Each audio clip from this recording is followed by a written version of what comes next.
Don't come out of college thinking, I just have to take the position with the biggest salary. That's the number one mistake I think people make. And the reason I say that is because it's very likely that that salary is not going to be much different 5 to 10 years from now. And too many of them focus on that. They're taught to. Correct. And they think, but I went to college, or I got a master's degree and my worth is this much. And I'm going to go where they're going to pay me X, Y, Z. But they have to realize that then they're going to own you, for one. And for two, what is the upside potential at that job or career? Is there an upside? How big is the organization? Do you want to go up the corporate ladder? Like, these are things they have to start thinking about now.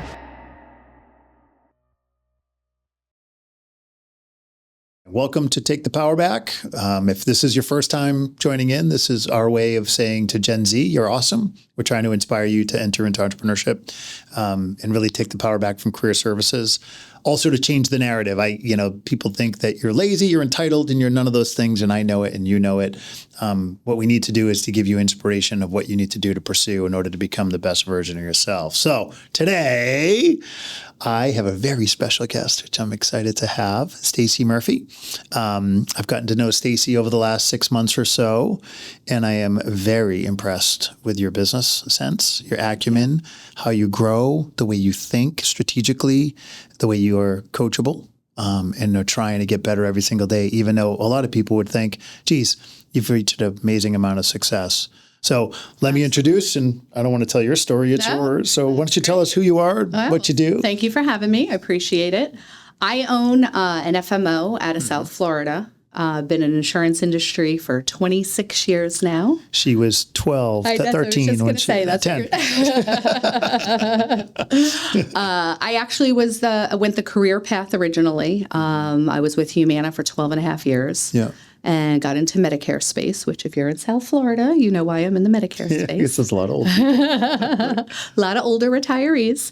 And I always knew I wanted to go out on my own. Mm-hmm. Always was about doing the right thing for the client, and being a one-trick pony with one carrier, I don't think is doing the right thing. Yeah.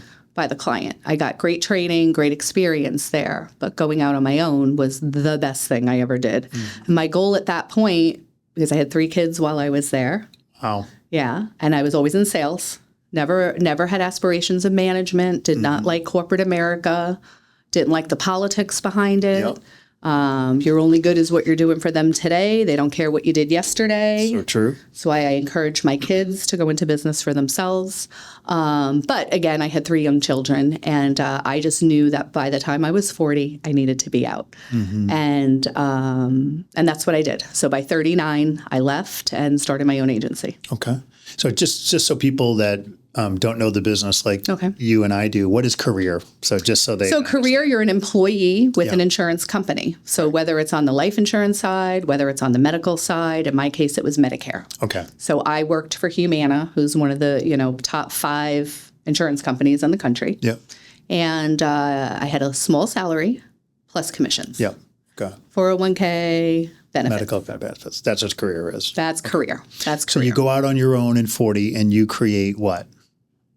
So we started an agency. Yeah. Yeah. And in the beginning, I was still writing business. Mm-hmm. And that was probably the mistake I made the first 5 years. I continued to be a personal producer. And as you're growing an agency, it's difficult to scale if you're still seeing clients and personally producing. You could do it for a few years. I probably did a little longer than I should have. Okay.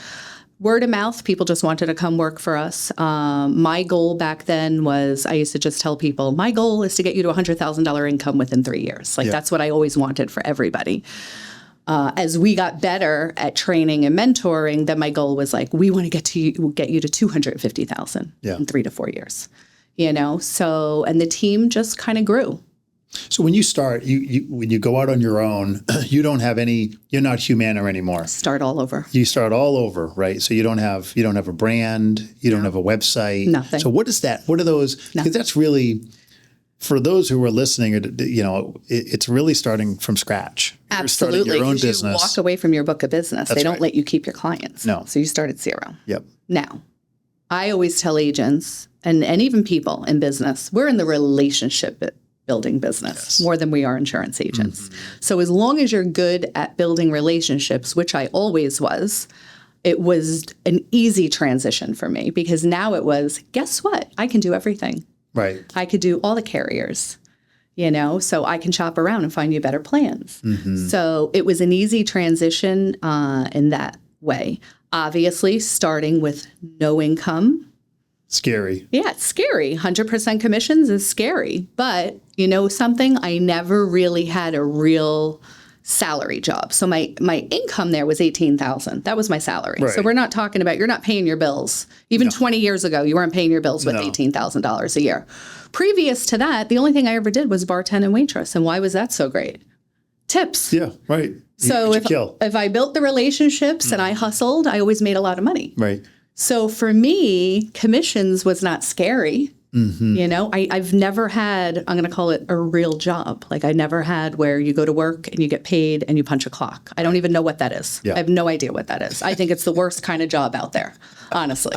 I want to make commissions. Right. I want to make more. And I think people think that's like a faux pas thing. Well, you work for commissions. Well, no, you work to get paid for the value that you provide to your clients. Absolutely. And the harder you do that job, the better and more lucrative it becomes. Yeah. And the more value you provide and the more relationships you build, the better that you do. Yeah. And and that's what I'm telling my kids. Like you need to be self-employed or you need to go in sales. Amen. That's it. Right. I say this all the time to people that either you want to be an entrepreneur, which basically means you're going to go start your own way, like yourself, or an intrapreneur, which is latch on to somebody who has your best interest in mind, that wants to see you succeed and will allow you to make an unlimited amount of income. Yep. And so that's an intrapreneur. So you have people that work under you that are wildly successful. Very successful. And they didn't have to go and start from scratch, right? If they didn't want to do that. No, and I give them the option. They're still independent contractors. They're 1099. We teach them the process. We train them on the product. We show them how to go out and hunt. And then they do it. And the successful ones make a lot of money. Yeah. Make a lot of money. Right. And more money than they ever thought. We've had people come to us in their 40s after being a career doing something completely different, making $50,000, $60,000 a year, never imagining the kind of money they can make in the insurance business. Which is crazy. Yeah, yeah. So how did it start? So you jump on your own and you say it's a relationship, but what's day one look like when you start a business from scratch? Like what is that? Yeah, so like call somebody or run an ad? Yeah, so just a little to reverse just a little bit on how we got like the name and everything. So because I knew I always wanted to leave, back in 2009, I got my father license. Now, I didn't leave till 15 because if Humana wasn't the right product for the client, I was always about doing the right thing. Right. So I would say, here's the 800 number for United Healthcare. That's where you need to be. Here's the number for Blue. Yep. And I said to my dad, he worked in a restaurant. You can't work in a restaurant when you're 70. Smart. But you could sit at someone's dining room table and sell them insurance into your 80s, as long as you can have a conversation. As long as you can speak to them. So we got Ed licensed, and we were sitting in our kitchen, and we were trying to think of the name for the agency. And after I left, that's when it was like, okay, we got to get a website. We of course mailed out. I'm still big on physical mailers, by the way. Yes, we do emails and we do texting and we do social media, but I still like to touch people 3 times a year by physical mail. So you send out to a specific geography? For clients, for retention. Oh. Like we just sent out a 4th of July, happy 250 years, America. It's amazing. So I believe in, because nobody else or very few people are doing that. And again, it's about building the relationship and setting yourself apart from everybody else. So they're not going to leave you. Right. So then it goes, all right, so you're an individual producer. It's you, your kitchen table, a few clients. Yep. When did you start to think to yourself, okay, now I'm going to scale, and what did that look like? So initially, I didn't. Because I'm so good at building relationships, people just wanted to be part of our organization. Word got out there. Oh my God, she's doing it different than everybody else. So the average FMO, especially in the health and Medicare space, does not offer ongoing training. Right. They offer contracts. Yep. That's it. I was like, hey, you come to me, I'll pay for your business cards if you mark it as absolute best insurance. Back then, most of the FMOs were not doing that. Nobody would pay for their business cards. You write X amount of sales, I'll pay for your AHIP. It's a certification we have to do. You write these amount of sales, I'll reimburse you for your E&O insurance. So they're independent contractors, but I was incentivizing them to, one, go under my brand. I got them polo shirts with the logos. Go market.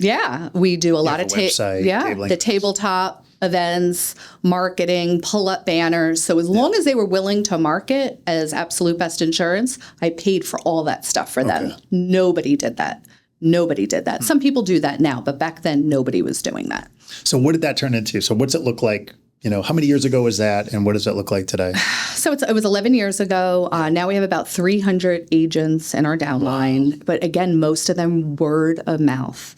Now, maybe because one of those might be an agency owner that came to me word of mouth, and then they recruited 25 or 30 people. Right. We have field managers, and then we have agency owners under our umbrella. So even when I was waitressing, I had my regulars, and when I first met them, I would make a little note on the side of the wall, whatever their drinks were, to make sure when they came in, I was already bringing them their drinks. Yeah, you knew. That I knew. The tip goes through the roof when you do that. Absolutely. Absolutely. Sure. So I always did things like that. I think my dad instilled a lot of that in me, but then a lot of it just came naturally too. Right. You may have just answered this question, but it's hard. You're an entrepreneur. You're a mom. You're a wife. Yep. Right. And you manage this very large business, and you've got a bunch of children. They're called your people that work with you as contractors, right? Children. How do you manage it? How do you manage it all? Or how do you not burn out? What do you?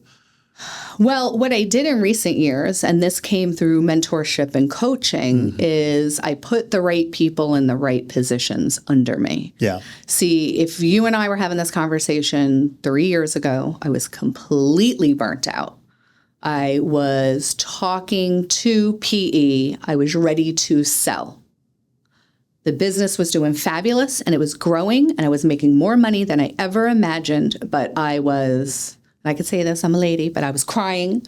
I remember watching a training. I cry, just so you know. I'm a man. I remember being at my house in North Carolina, and I'm supposed to be getting downtime, and I let another manager or somebody do the training, and I'm getting text messages.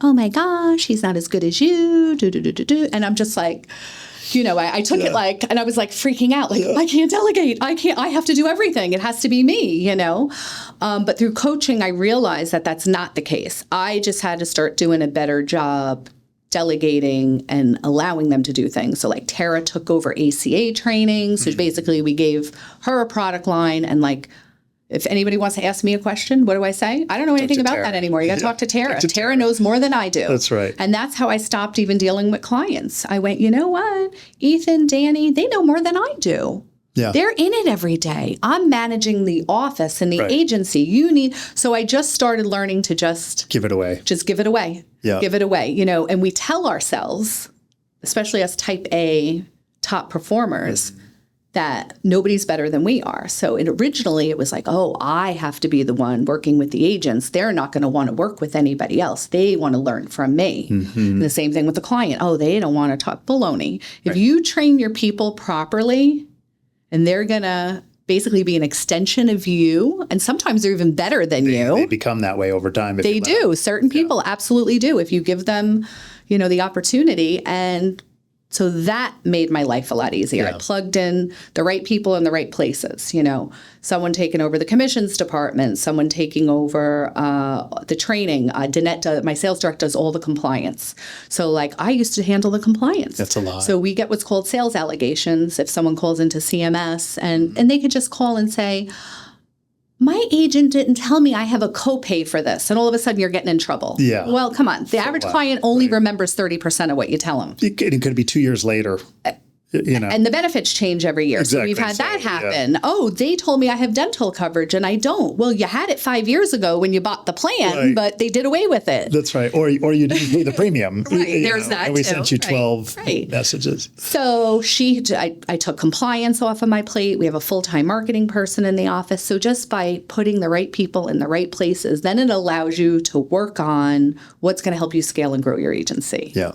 When did you decide you needed a coach? So And what's been the biggest takeaways that you've had? Yeah. So that was about 3 years ago. Yeah. And again, I was just burnt out, ready to sell. I was selling. I mean, I was close. I had a price. I was like, and it was more.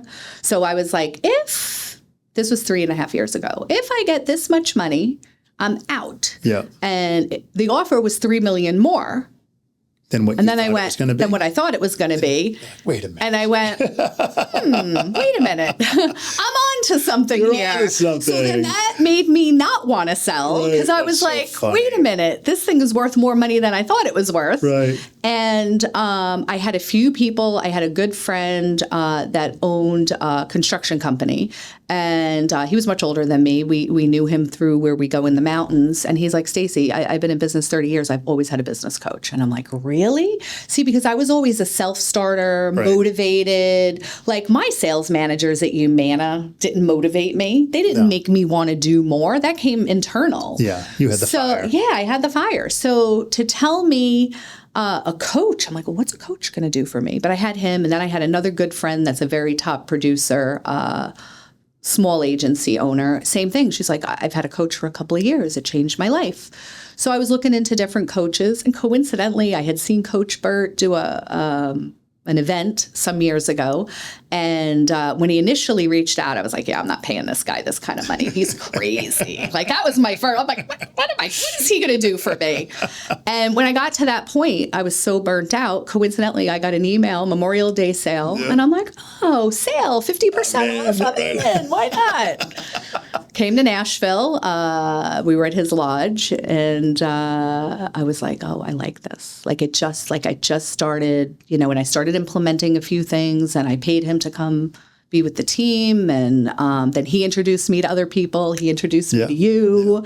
And I'm always like, knowledge is power. I know it sounds cliche, but I need to be around people that know more than I do, that have done bigger, better things than I have, in order for me to accomplish what I want to accomplish. Right. And coaching opened me up to all that. Yeah. And then also the opportunity of talking to other business owners. Doesn't matter if they're in the insurance business or not, but everybody's having similar struggles.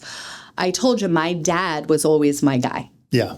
Right? But my dad never made more than $150,000 a year. Dad couldn't give you the advice that you needed. Not anymore. No. Not for years and years. But I was still going to him. And, when I had that offer 3 years ago, in their mind, what, are you crazy? Take it. Take it and run. Right. Yeah. So, but how much more would that have multiplied since that time frame? So you think about that offer.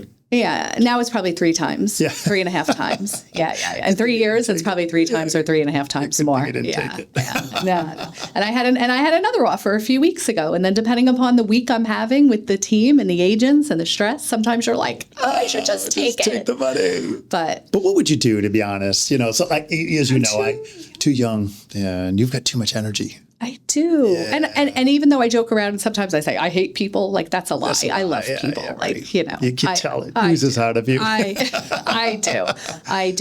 I think the big thing, I do have to learn to say no more. I'm involved in some professional associations that I think are very important for our business. And I think everybody should be involved, but I think I give too much of my time. Mm-hmm. I'm in these board positions for too long, so that takes time. So that's where I have to learn, because we have to take care of ourselves, and for my family and even for my team. What advice do you give? So you get this young generation, they're coming out of school, they're afraid of AI.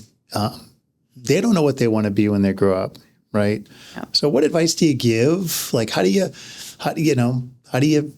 what would you, I know what you tell your children, but what would you give the advice to the younger? I mean, I think that it's the same. I think the first thing they have to realize, especially if they went to college, don't come out of college thinking, I just have to take the position with the biggest salary. That's the number one mistake I think people make. And the reason I say that is because it's very likely that salary is not going to be much different 5 to 10 years from now. Right. And too many of them focus on that. Focus on that. They're taught to. They're told to. Correct. Like, That's and how they the think, career but I services- went to college or Right. I got a master's degree and my worth is this much Right. and I'm going to go where they're going to pay me X, Y, Z.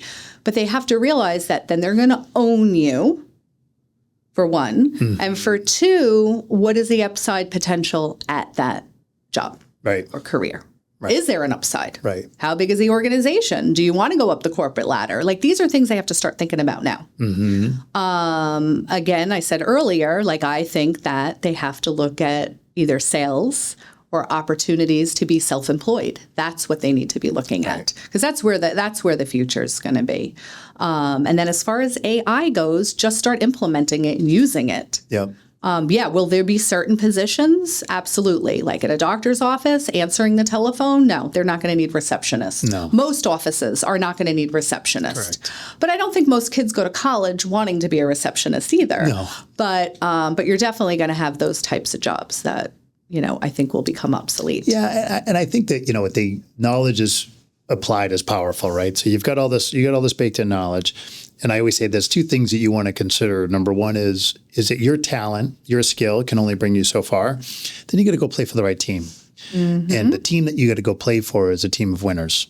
So I know if somebody goes and works in your organization, they're going to have a different level of success. They're going to be exposed to a different level of feedback loop and experiences that they otherwise wouldn't get. You're going to train them, you're going to teach them. And as a result of that, regardless of what happens, whatever their level of success will be, if they stick it out, they'll be more successful. Absolutely. But you have to play for an A team. Yeah. Oh, I agree. And how do you know if it's an A team? Results, right? Yeah. So ultimately, if you're interviewing, you should be asking questions like, where do you rank? What are your objectives? Where do you see yourselves 5 years from today? And if somebody's a small practitioner or they don't have a big goals for themselves, then they're not going to really achieve the level of success that they could. Exactly. And then you're going to be stuck under their limitations. Right. That's basically what's going to happen to you. Oh, yeah, that's interesting. So the limitations that they have will become yours. Absolutely. Yeah. Absolutely. And I think that's why a team, even my admin staff, the one thing I always did is nobody's ever had to ask me for a raise. I always recognize their worth and give it to them before they would ever have to ask. When it comes to my W-2 employees, I don't think we've ever lost anybody, now that I'm trying to think about it. Oh, I did have to fire one person one time because she was just disrespectful. But they weren't going to give you a raise no matter Yeah. Right. But and then as far as obviously the agents go, just constantly motivating them and showing them they can do more, and doing different contests and just making them feel good about what they're doing. And I don't know. How do you market today? How do you recruit today? So I'm going to be very honest. I don't think we do a great job with it because we still do a lot of the old school, just meaning word of mouth. I do get asked to speak at a lot of events. So I naturally will just get people, they'll see me at an event and then they'll want to join our team. Right. So that happens. But we're not actively recruiting. My thing is I don't want to one day be one of those FMOs that just gives out contracts. Right. Yeah, you want it to have more substance. I want to it. provide value. I want people that are serious about the business. I don't want someone that's like, oh, give me a John Hancock contract. Right. Yeah, there's no value in that. No. So we're a lot more selective in who we bring in. We've considered, going through recruiters to get people to help us grow faster. I did just bring in another sales director who started last week, and he has more experience at recruiting on a national level. So we're going to have him, doing a lot of events and doing a lot of things, to help us out. So recently got into M&A. What's been the win for you? The challenge for you? That's a different animal, right? Yeah. So challenge are the banks. So that's why you and I have had conversations about that. It's very interesting, what they kind of put you through, to access money. And then, so a lot of the books, we've been mostly buying books of business up to this point. I'm looking at my first true agency. And, just to explain the difference, people go and incorporate and they come up with an agency name Yeah. But if you're a one-man show not with a an business. assistant, that's not a business. That's not an agency. It's a lifestyle practice. Exactly. Yeah. Exactly. So, obviously, if it's a team that are writing and they're still going to be generating and making money without you being there, then that's a whole different ballgame, right? Different animal. So we're starting to look at those types where up to this point, we were just buying businesses. People were ready to retire and we bought them. Now, the reason I went the retirement route is because I didn't have to worry about them, and this comes into the fear part.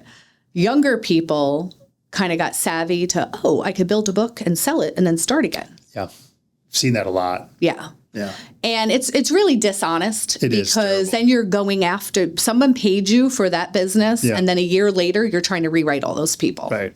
So everybody that we've purchased, because of me being scared of that, was in their 60s or 70s, and they're like done. They're done with the business, and we've had great success. And what I usually do is I plug in an agent that doesn't have as much of a book of business to service them. I give them a percentage of the renewals that are coming in for that book for them to service, but then they get paid the commissions on any referrals they get or cross-selling or any new business. They get the commissions, and that's how I handle that. And it's been very good for us that way. Well, now we've been doing some business together, and you've really embraced the idea of you have a different vision, and you've really embraced a different vision that you've had for your business. Could you talk a little bit about what you're doing and why you're doing it? Yeah. Well, anybody that's in the health space knows there's a lot of volatility. And there has been. For the 20 years I've been in the business, there's always been volatility. Always. But more recently, in the previous administration, without getting into politics, it got really bad. And that was also one of the reasons why I was considering selling. Like there was a lot of stress. They were just putting a lot more unnecessary compliance on us, saying this is to protect the customer, but it really was not. It was really putting up a barrier to do business. It was just making it more difficult. It wasn't protecting anybody. So, we kind of went through that phase. We got past it, but then we were still dealing with the carriers made a lot of mistakes over the years on the Medicare and ACA side. So we're seeing commissions cut. We're seeing carriers say, as of July 1st, we're no longer paying commissions on this product, but that's the strongest PPO in that market. Everybody wants that plan. But we're not paying commissions anymore on it. That's why it's the strongest, because they're using that money to not pay you guys. Exactly. So that's why the past 2 years, we're like, yes, we were predominantly a health and Medicare shop, but we had to pivot. So we first started with the cross-selling of other health products, cancer policies, and what they call them ancillary products. Yeah. And it took time for the team to embrace it. Because you got to remember, they're so used to getting that money every month that they don't want to do anything else. Right. And I think that's an important thing for any business owner or any person. So you think what you want, because you're trying to get an exit, you're trying to serve clients. Clients are at the center of that. But then it's like, who can make that work for me? So you can either build it yourself. You may not be that good at it. You don't know what you don't know. Or you can plug in, and then over time, you can transition that to you. I think that's a smart. Yeah, it's the way to go. And we do have one of our younger guys, go-getter. He's been with me since he's 23. That Ethan? Ethan, He's a sharp guy. Right out of college. And he's getting his Series 6. And that's the plan. And we talked about it. Like the first year or so, we're going to still refer it. Right. Because we're good at what we're good at. You guys are good at what you're good at. He needs to learn it. But that's all for that shop. Him and I are starting actually an agency under my umbrella that we're going 50-50 partners on. Because working with you guys, we want to do similar work like you guys are doing. But again, about learning from other people, right? Yeah, you got to be open. Other agency owners are like, oh no, I could do. Why am I going to go under them when I could get paid this commission? But so what? You have an FMO contract, but you're not writing any business. So who cares what the contract looks like? Yeah, last time I checked, something times 0 is still 0. Correct. That's the one that kills me the most. Well, what's my override? And what level are you going to put me at? When was the last time you wrote an annuity? 5 years ago. Okay. Just be glad to get something. I just think I think the relationship makes sense because we refer it, we get 50%, and you guys do all the work. And it really doesn't take us much time. Right. So we can keep focusing on what we're good at and building what we're good at. It's a win. It's a win-win. It's a win-win. Well, I want to tell you, I appreciate the partnership and the foresight that you have and the vision that you have. And what I've done is I'm able to watch this partnership start to foster itself, and people are getting excited. I think because they get a check. They're like, wait a minute, that was a lot. That was a lot of money. Yeah, yeah. I think Ethan was it Ethan that got the? No, the last one was a Rama. Last one was a Rama. Yeah. Someone's about to get a big one. Tammy, I'm not even sure. I have to have to ask. Pretty sure it's Ethan. Yeah. Maybe wrong. Well, listen, I appreciate you doing this for me. Yeah, thank you. Thanks for having me. Thank you for speaking tomorrow. All right. And I wish all the continued success. And maybe someday I'll introduce you to your exit. Definitely in the next 2 years. Would you be willing to say how big you think that could be? Yeah. I'm pretty confident it'll be 50 million. Okay. Just so everybody put that perspective. Did you ever think in your life? No. Not. You ever think in your life? No, not even close. Not even close. Well, again, Stacy, thank you so much for doing Thanks this. for having me. I appreciate it. Ready. Thank you.